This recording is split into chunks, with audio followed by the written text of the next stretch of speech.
58 লক্ষ মিসম্যাপ এখনো খোলাই হয়নি। আর নতুন ভোটার 2002-তে ছিল 40 লাখ, আর আজকে হয়েছিল 6 লাখ, কেটে দিয়ে 4.5 লাখ করেছে, এই 1.5 লাখ করেছে। 5 লক্ষ জ্যান্ত মানুষকেও কোথাও কোথাও জীবিত মৃতও দেখানো হয়েছে। বাংলায় এসআইআর শেষের পথে, তখনই ধর্মতলায় ধর্না শুরু মমতা বন্দ্যোপাধ্যায়ের। ধর্মতলায় মেট্রো চ্যানেলে ধর্নায় বসেছেন মমতা বন্দ্যোপাধ্যায়। এসআইআরের চূড়ান্ত তালিকায় প্রায় 64 লক্ষের নাম বাদ নিয়ে নির্বাচন কমিশনের বিরুদ্ধে তৃণমূল সুপ্রিমো মমতা বন্দ্যোপাধ্যায়। আজ তারই প্রতিবাদে ধর্মতলায় মেট্রো চ্যানেলে ধর্নায় মমতা বন্দ্যোপাধ্যায়। গত বছরের 27 অক্টোবর রাজ্যে এসআইআর প্রক্রিয়া শুরু হয়। সেই সময় থেকে বারবার মমতা বন্দ্যোপাধ্যায়েরা আশঙ্কা করেছিলেন ইচ্ছাকৃতভাবে বৈধ ভোটারদের নাম বাদ দেওয়ার ষড়যন্ত্র করা হচ্ছে। একজন বৈধ ভোটারের নাম বাদ গেলেও যে আন্দোলন হবে সে কথা বারবার জানিয়েছেন মমতা অভিষেকরা। এসআইআর প্রক্রিয়ার বিরোধিতার জল গড়িয়েছে দিল্লিতেও। সাধারণ মানুষের এসআইআর যন্ত্রণার কথা তুলে ধরতে সুপ্রিম কোর্টে নিজে দাঁড়িয়ে সওয়ালও করেছেন মমতা।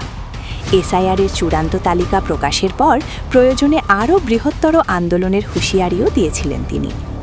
ভোটমুখী বাংলায় প্রায় 64 লক্ষের নাম বাদ দিয়ে আতঙ্কের পরিবেশ তৈরির চেষ্টা চলছে বলেই অভিযোগ শাসক শিবিরের। আর তার প্রতিবাদে এবার ধর্নায় বসলেন মমতা বন্দ্যোপাধ্যায়।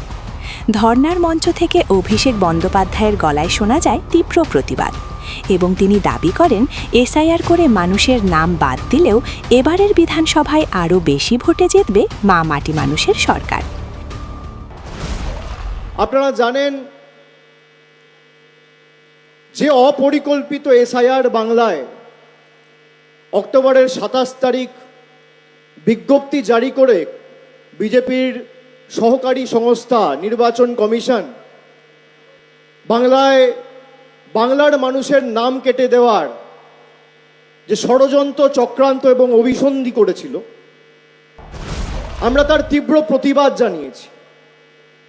আমরা যেমন মাঠে ময়দানে লড়াই করেছি, আমরা সংসদে লড়াই করছি। এখানে আমাদের সাংসদের একাধিক আমার সহকর্মীরা রয়েছে।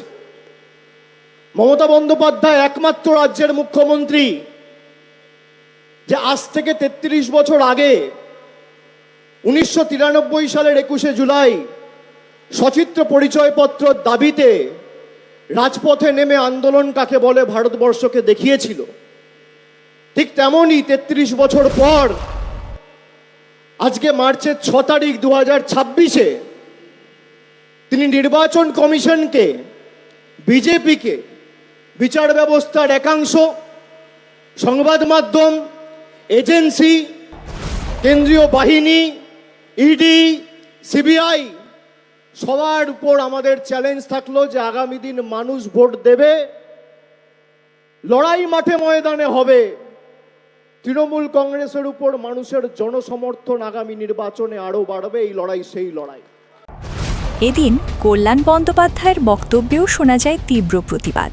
কল্যাণ বন্দ্যোপাধ্যায় মুখ্য নির্বাচন কমিশনারকে আক্রমণ করে বলেন, যে আঙুল তুলে মমতা বন্দ্যোপাধ্যায়কে কথা বলেছিলেন, তুমি চিফ কমিশনার না হলে তোমার সেই আঙুল কেটে বাদ দিয়ে আসতাম। কোনো ন্যাশনাল পার্টির ব্র্যান্ড নিয়ে নয়, শুধু মমতা বন্দ্যোপাধ্যায় বলে এত নেতা তৈরি হয়েছে, এত কর্মী তৈরি হয়েছে। সেই মানুষটা যখন চিফ ইলেকশন কমিশনের কাছে গেল, আমি তো সেদিন ছিলাম, কি দুর্ব্যবহার মমতাদের সঙ্গে করেছে আপনারা কেউ ভাবতে পারবেন না। ইউ ক্যানট ইমাজিন কি মিসবিহেভ মমতা বন্দ্যোপাধ্যায়ের সঙ্গে সেদিন করেছে। আঙুল তুলে মমতা বন্দ্যোপাধ্যায়কে কথা বলছে। আরে আঙুল তুলে তুমি কাকে কথা বলছো? তুমি যদি চিফ ইলেকশন কমিশনার না হতে না, আঙুলটা তোমার কেটে বাদ দিয়ে আসতাম। কার দিকে আঙুল তুলে কথা বলছো তুমি? কার চোখে চোখ রেখে কথা বলছো তুমি? কার চোখে লাল চোখ দেখে কথা বলছো তুমি? তুমি তো 3 বছর থাকবে, তারপর যে কোথায় হারিয়ে যাবে তা তো কেউ জানে না। Bureau report, specialreport.in